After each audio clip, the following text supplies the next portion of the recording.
বাংলাদেশের এই প্রথম কোনো হিরো যিনি শাকিব খানের তুফান সিনেমার টিজার দেখে শাকিব খানের প্রশংসা করলেন।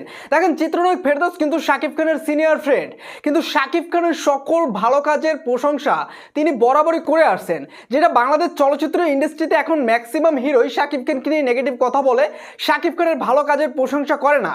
সেখানে চিত্রনায়ক ফেরদৌস তুফান সিনেমার টিজার থেকে তিনি বলেন শাকিব খান এই তুফান সিনেমা দিয়ে একটা অন্য জায়গায় চলে যাবে এবং এই তুফান সিনেমা একটা তুফান বয়ে আনবে। দেখেন, বাংলাদেশের আরেকজন হিরো কিন্তু শাকিব খানের এই তুফান সিনেমার টিজার দেখে একটা বাজে মন্তব্য করছে।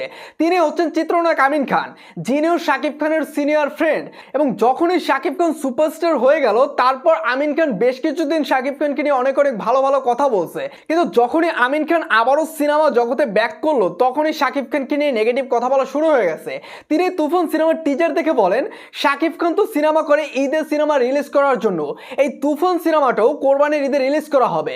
যদি এই সিনেমা কোরবানির ঈদের রিলিজ না করে সুপার ডুপার হিট করতে পারে, তাহলে মনে করব শাকিব খান একজন বড় স্টার হয়েছে।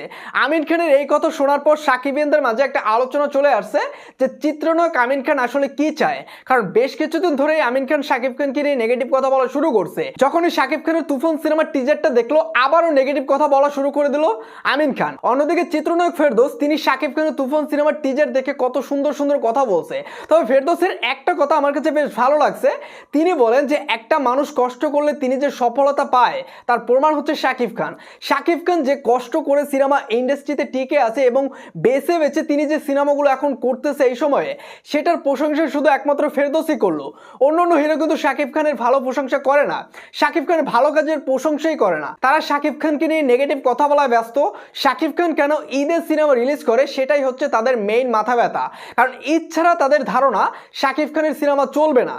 দেখেন, শাকিব খান বাংলাদেশ ইন্ডাস্ট্রিটা এত বছর ধরে টিকিয়ে রাখছে, সেটা কি শুধু ঈদের সিনেমা রিলিজ করে টিকিয়ে রাখছে, নাকি ঈদ ছাড়াও সিনেমা রিলিজ করে Shakib Khan super টুপার hit cinema দিয়েছে, সেটা আপনারা এখন স্বীকার না করলে সেটা কিন্তু দর্শকরা জানে।